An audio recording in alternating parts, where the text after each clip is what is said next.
dans une profonde dépression. Et c'est de là que part notre super fanfiction. On est votre safe place, nos aventures elles sont space. Alors suis cette chanson dans cette super fanfiction.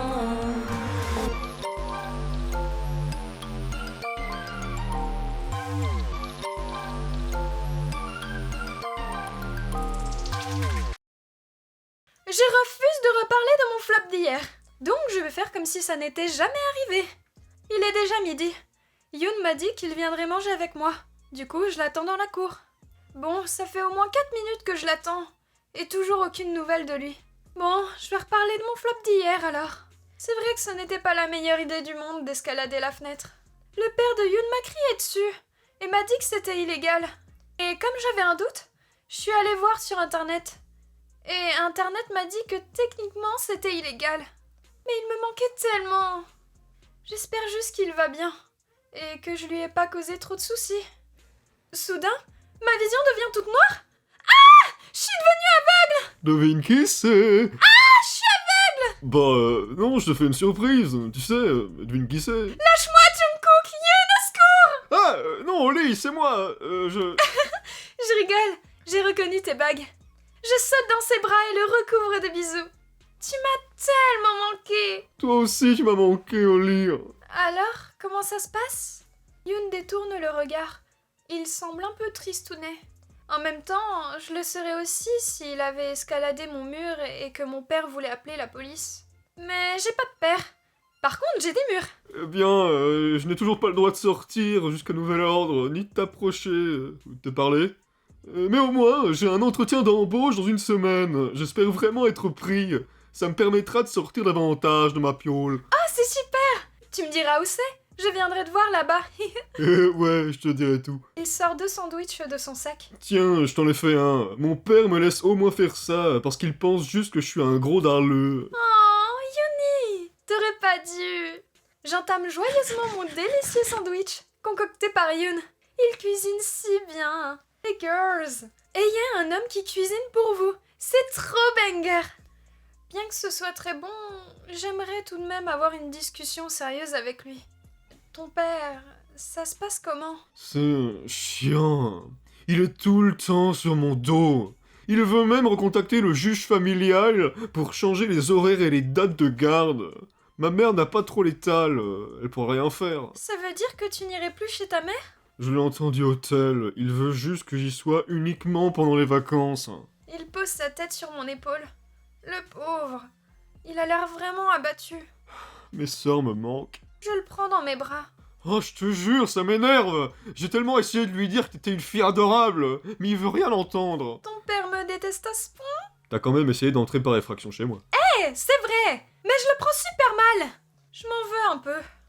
Je sais que Yoon s'en fiche de ce que son père pense. Mais moi, ça me rend triste de savoir que je suis une énième raison de conflit avec lui. J'aimerais vraiment pouvoir faire quelque chose. J'étais de nouveau sortie en balade aujourd'hui. Je traquais Lisandre grâce au GPU volé à Armin, l'amie plus qu'amie de ma colocataire Rika. J'avais un pressentiment depuis plusieurs jours. Quelqu'un en avait après moi et Lisandre. Je n'étais plus bien loin de l'endroit où Lisandre devait me retrouver. Quand je tombe dans un coin de rue, je l'aperçois au loin aux côtés de... Nina? J'appuie sur A pour spy et écouter leur conversation. Lisandre, tu es sûre que ça va? Tu as une petite mine aujourd'hui. Oh oui, ne t'en fais pas Nina, j'ai juste une petite dispute avec mon frère. Mais ça arrive même au meilleur. Oh non, il t'a dit quoi? Eh bien, tu vas rire, mais c'était par rapport à Nive. Nive? Qu'est-ce qu'elle a fait? Pour ma défense, j'ai vraiment rien fait cette fois. Elle n'a rien fait, disons juste que Leigh a un peu forcé pour que je lui parle d'elle et de notre relation. Mais c'est personnel, changeons de sujet. Bien que je sois loin, je vois le visage de Nina se crisper. Elle a trop le seum, cette idiote. Je décide de ne pas être impulsive et les laisser continuer leur discussion. Tu sais, je peux pas paraître méchante, mais depuis le tribunal, j'ai entendu des choses, disons, inquiétantes sur Nive. Comment ça? Apparemment, elle aurait déjà empoisonné ses colocataires avec de la nourriture. Et elle vole des objets dans les cartables des gens. Elle m'a volé mon t-shirt Team Lisandre. C'est, ma foi, dommage. Lisandre semble mal à l'aise. Et il y a de quoi. Cette gourgandine ne raconte que des mensonges. Déjà, j'ai même pas fait exprès de les empoisonner. Je voulais leur faire du gratin de gerboulettes. Et deuxièmement, oui, j'ai volé son t-shirt. Aucune honte. Donc, en gros, elle dit que des mensonges. Nina se rapproche de Lysandre. Recule, wesh, laisse-le respirer. Tu sais, ça me rend triste de te voir avec une fille aussi mauvaise qu'elle. T'es un garçon avec tellement de potentiel, mais tu as une amie merdique qui cache le fait qu'elle est merdique derrière des blagues et des mensonges. Cette fille folle t'a ensorcelée. Je te reconnais plus, Lys. Lysandre recule, visiblement mal à l'aise. Écoute Nina, Nive ne m'a jamais menti et ne mentirait jamais, donc tant que je n'ai pas de preuve intangible que ce que tu me dis est vrai, je vais avoir du mal à te croire. Et tu sais que j'aime pas trop les ragots, ni ceux qui les colportent. Nina baisse le regard. Elle a tellement le seum MDR. Drôle. Je comprends, désolée Lys, je voulais pas te chafouiner, bébou. Lysandre lui sourit. Non, putain! Arrête de le sourire, ça me rend colère. C'est ok. Bon, je dois y aller. On se voit plus tard Nina. Bisous. Lysandre repart et son sourire disparaît instantanément. Je crois qu'il n'aime pas Nina. Il arrive dans ma direction... Oula, ok, focus Nive. Nive? Quel hasard. Qu'est-ce que tu fais ici? Oh, Lysandre, bonjour. Nous n'arrêtons point de nous croiser. Quel heureux hasard. Lysandre rigole et rougit. Waouh, il est vraiment, vraiment, vraiment BG. Ça fait du bien de te voir Nive. De même. Lysandre regarde de gauche à droite comme pour vérifier que personne nous écoute. Eh, je voulais savoir, il y a ce superbe petit parc qui a ouvert en périphérie de la ville. Il y a des oiseaux rares et plein d'espèces protégées là-bas. C'est charmant. Je me demandais si tu étais libre demain en fin d'après-midi pour qu'on puisse y aller, juste toi et moi. Avec plaisir. Ça me semble être un décor tout à fait charmant pour une sortie avec toi. Parfait. Alors on se dit demain 17h? Je te communiquerai l'adresse dans la soirée. Oui, parfait. Splendide. Pendant quelques secondes, Lysandre plonge son regard dans le mien et... My fur, quel pain! Ses yeux verrons sont si beaux. Je rougis en rouge. Je dois y aller, mais j'ai hâte de te voir demain, Nive. Pas de souci, hâte de te voir demain aussi. Lysandre me fait un signe de la main et repart. Je sens mon cœur battre à 1 million à la seconde. Le voyant de dos comme ça, les cheveux au vent, j'ai vraiment l'impression que c'est l'homme de ma vie. Je repars alors dans la même direction que lui pour pouvoir continuer de le stalker. Je me sens un peu dévasté depuis le dernier épisode. C'est quand même une foirade. On a passé le 70e épisode et ma relation avec Quentin est au paroxysme de son flop. Je suis couquette. Je suis pourtant tellement sympa et tellement BG. Je comprends pas pourquoi ça se passe mal. Ça doit être la faute de Quentin. D'ailleurs, mes couleurs se sont désaturées. Quand je suis triste, et quand on est triste, on est moins gai et coloré. Ça avait gambergé. Je pensais que ça me rassurerait de rejeter la faute sur lui. Mais en fait, non. Ça veut dire que je dois me remettre en question. Mais j'ai jamais fait ça de toute ma vie, moi. Je ne sais même pas par où commencer. À ça de tout plaquer pour partir vivre à Tanaland. J'ai vu sur GeoGuessr, ça a l'air sympa. Alors que je traînais des pieds dans la cour, une voix stridente cria dans mes oreilles. Aïe. Shinji! Youhou! Oh, c'est Oli. Elle est avec Yoon, le mec émo. Tiens. Mais ils sont en couple, eux. Je peux peut-être leur demander des conseils. Je m'avance rapidement. Bah alors, t'as une petite mine? T'as perdu des valeurs ou pas? Salut, vous êtes en couple, vous? Je peux vous demander des conseils? Oui? En gros, j'ai des problèmes de couple. Quoi? T'es en couple? Non. Bah alors tu as pas de problème de couple? Problème réglé. Je crois qu'il voulait dire qu'il a des problèmes de bail, genre pré-couple, Oli. Ouais, le Imo Boy a raison. Oh! Oh! Ça change la donne alors. C'est quoi le sushi? Quentin veut plus me voir parce que Nive a tué Clémence et qu'on l'a défendu. Et aussi, il a dit que mes amis sont des cons et qu'il veut pas qu'on influence Malken. Ah ouais, ça a l'air sérieux. Oui. Donc là, j'ai besoin d'un couple qui me donne des conseils. Surtout toi, Imo Boy. Moi, c'est Yoon. Et pourquoi moi? Tu sors avec ma sœur. C'est un peu moi en girls. Donc je veux comprendre comment elle a fait pour te pécho. Quentin a dit que je suis trop auto-centré. Ah bah alors il pourra pas t'aider. Je suis pas du tout auto-centrée moi. Eh bien, au début, c'était pas simple entre Oli et moi. J'étais en concurrence directe avec Jungkook des BTS. c'était pas gagné d'avance. Elle m'a brisé le cœur aussi. C'est moi qui ai eu une illu de cœur brisé. Échange pas les rôles. Oui. Bref. Au final, ce qui nous a rapprochés, c'est qu'elle a su me montrer qu'elle tenait à moi et que j'étais une priorité dans sa vie. Elle a su me faire une place. Comment t'as fait ça au lit hein? Bah... Yoon a réussi à me montrer que c'était pas normal d'être amoureuse d'un garçon qui me séquestre. Mais Quentin, il est pas amoureux de quelqu'un qui le séquestre. Hein. Non. Mais...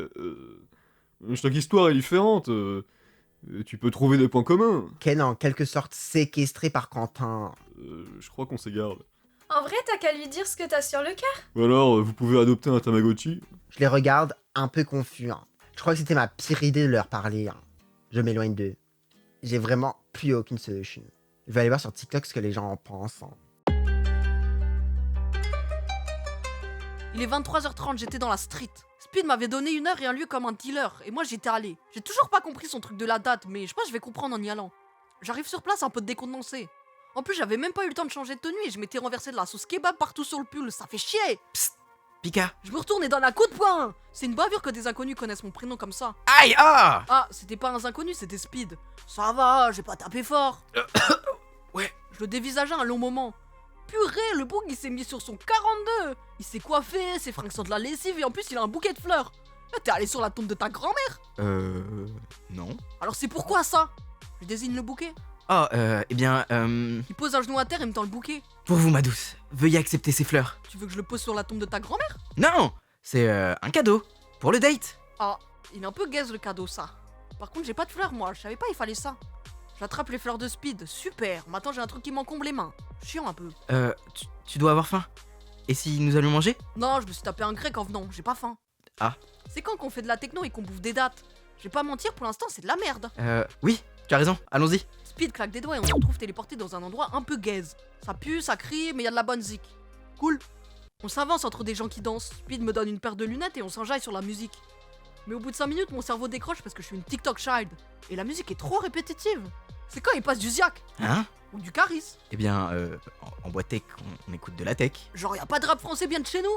Je crois pas. Je tourne les talons et m'éloigne de Speed.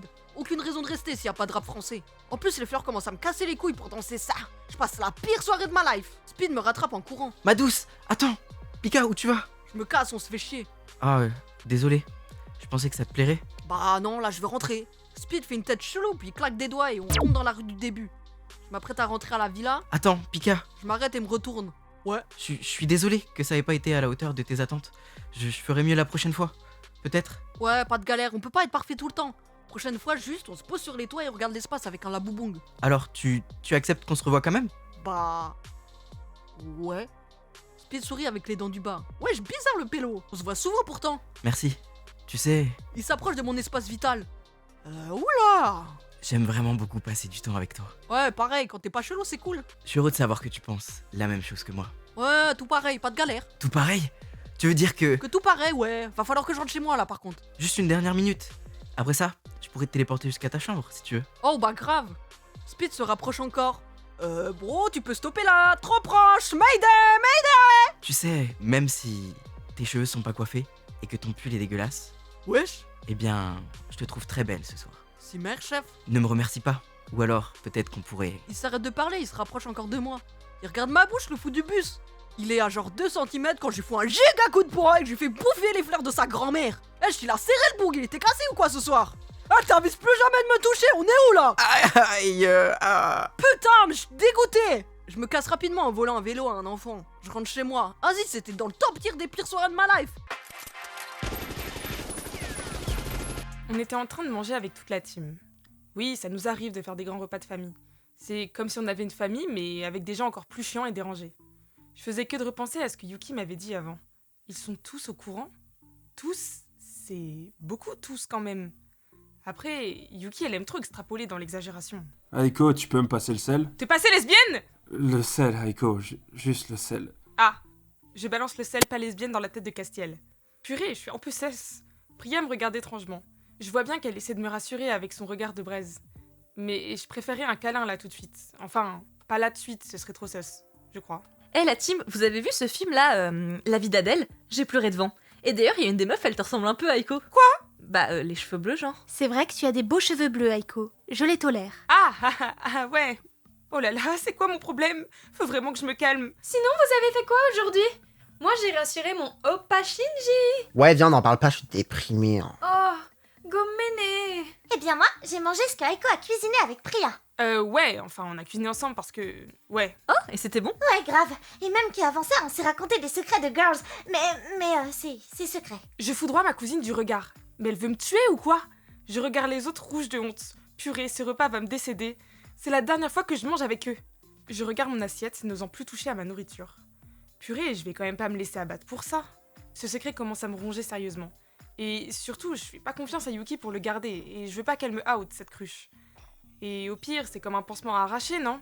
Plus je le fais rapidement, plus vite je serai libre. Tu comptes finir tes brocolis? Non. Ah, cool! Hé, partage les brocolis! Non! Cassiel attrape mes brocolis avant Nive et les engloutit à ma place. Bon, allez, je dois le faire. C'est maintenant ou jamais. Je me lève, posant mes mains sur la table. Aiko? Tout le monde me regarde. Oh là là là là, l'angoisse de ma vie ce moment. Allez, respire Aiko. Ils sont bienveillants, et à l'ail, ça pourrait être pire. Je sens une goutte descendre le long de mon front, et mon cœur accélère à une vitesse incalculable à l'œil humain. Quelqu'un reveut de la salade? Akane! Je parle! Oh, pardon. Dis quoi? Bon, si c'est fini, je sors de table, moi. Non, tout le monde n'a pas fini son assiette, Rika. Mais j'ai un stream à 18h30. T'es trop chiante. Je suis gay avec Priya! Et on mange des brocos. Oula! Alors ça, si j'avais pensé que je le dirais comme ça... Je lève les yeux tremblantes. Tous me regardent, mais ils détournent le regard, what the fuck? Je peux y aller? Non, tu aides à faire la vaisselle. Je te déteste. T'es pas ma mère. Si Rika s'en va, alors moi et Yun aussi. Moi aussi. Je viens de me mettre de la crème pour les mains, tel l'alpha que je suis, donc hors de question que je touche la vaisselle. Ah, tu peux me passer tes brocolis, s'il te plaît, Shinji? C'est une putain de blague. Attendez, pourquoi personne ne réagit? Aiko, je te l'ai dit ce matin, non? Ils sont tous... Oh, ça fait un bail qu'on est au courant de ça. Oh oui. En effet. Grave. C'est d'ailleurs comme ça que j'ai appris le mot lesbienne. Oui. Mais comment c'est possible? Pourquoi moi, j'étais pas au courant que vous étiez tous au courant? Aiko, à part les gens qui habitent ici, tu vois pas qu'il y a que des couples? Genre Armarika, Nat et moi, Castelluki, Oli Yoon, donc forcément toi et Priya. Mais ça peut être juste ma meilleure pote, vous en savez quoi? Oh non. Ouais, non. Je refuse l'amitié entre vous. Impossible, chérie. MDR, non. Mais moi, j'y crois pas, alors que j'ai 2 de QI. Je sais pas ce que ça veut dire. Je reste bouche bée. Depuis quand? C'était quand déjà le spectacle où Yuki a chanté? Épisode 10. Ouais, voilà, épisode 10. Quoi? Mais même moi, je le savais pas à ce moment-là. Oh, bref. Mais alors, vous voulez dire que ça fait longtemps que vous le saviez? Et votre comportement n'a pas changé vis-à-vis de moi? Bah, ça change rien. Aiko, dans cette villa, on a une gothique, une MC, une e-girl, un littéral arc-en-ciel sur pattes et Ambre qui est trans. Et tu pensais vraiment qu'on allait te juger parce que tu es lesbienne? Please, girl, branche tes neurones. On est tous des gaucho-wokistes ici. C'est vrai que dit comme ça... Bon, eh bien, au moins ça, c'est fait. Priya attrape doucement ma main dans la sienne. Et pour une fois en public, je ne la lâche pas. Waouh, c'est carrément banger en fait de plus vivre caché de tous. Mais ils auraient pu me le dire, ces bâtards. Je vis doucement ma nouvelle vie de nouvelle personne. Quel banger quand même. Ça veut dire que Priya a pu rester dodo ici ce soir et personne n'a posé de questions. Elle n'a même pas eu besoin de se cacher derrière des plantes pour entrer et n'aura pas besoin de sortir par ma fenêtre si quelqu'un débarque. J'adore le goût de la liberté. On s'était toutes les deux endormies devant un film, mais vers 3h du matin, je me suis réveillée la tête enfarinée. J'ai super soif, putain. Et évidemment, personne n'avait pensé à m'apporter une bouteille d'eau. Faut vraiment tout faire toute seule ici. Je descends doucement les marches d'escalier en me frottant les yeux. J'arrive vers le robinet et attrape un verre pour me servir. Putain, c'est long d'avoir de l'eau froide ici. Faudra vraiment qu'Akane fasse réparer le robinet. Je remonte une à une les marches jusqu'à ma chambre avec mon big verre d'eau. J'ouvre délicatement la porte et je me fige. Devant moi se tient un inconnu masqué. Il est juste à côté de Priya qui dort encore dans mon lit. Je croise son regard presque une fraction de seconde et mon verre d'eau m'échappe des mains et s'éclate au sol. Ah! Aiko? Qu'est-ce qui... Priya se redresse violemment et l'inconnu repart à une vitesse folle par la fenêtre. Toute la villa arrive dans la chambre apeurée. Qu'est-ce qui se passe? Ça va pas de crier aussi fort? J'ai eu tellement peur. Je me retourne vivement vers mes amis encore sous le choc. Priya s'avance rapidement vers moi pour me prendre dans ses bras. Je sens doucement les larmes me monter aux yeux. Je crois que je n'ai jamais eu aussi peur de toute ma vie, putain. Il y a un inconnu. Un inconnu dans notre chambre, il vient de partir par la fenêtre. Quoi? Et pour une fois, c'était pas moi. Pardon? L'inconnu, je veux dire. J'escalade pas les façades, moi. J'ai un physique de fragile. Ok, mec. Cassel et Nathaniel, en tant que mal alpha, entrent dans la chambre. Mais évidemment, le cambrioleur ou peu importe ce que c'était était déjà parti. Il a laissé aucune trace. Votre fenêtre était déjà ouverte? Oui, je pensais pas que quelqu'un escaladerait les 3 étages. C'est vrai que c'est une belle prouesse. On se retourne vers elle. Enfin, c'est pas bien. Nathaniel referme doucement la fenêtre. Je vous conseille de checker toutes les entrées. Il faudrait peut-être qu'on installe l'alarme aussi. Démon n'a même pas aboyé? Je n'ai pas aboyé non plus et on me félicite même pas. Il a pas senti le cambrioleur? Ah non, il dormait. Ça sert à quoi d'avoir un chien aussi effrayant s'il ne sert pas à protéger la maison? Qui t'a demandé? Oh, recommencez pas à vous battre, les garçons! Depuis quand ce chien vit ici même? Bref, on devrait retourner se coucher. Quoi qu'il en soit, il faut être vigilant. Et de demain, je ferai installer par main, parce que c'est moins cher, hein, plein de caméras et des dispositifs de sécurité supplémentaires. On se dit tous bonne nuit et on retourne dans nos chambres respectives. Je vérifie une fois de plus que la fenêtre est bien fermée. Impossible de trouver le sommeil après ça. Je pense que je vais regarder la vie d'Adèle avec Priya. Attention.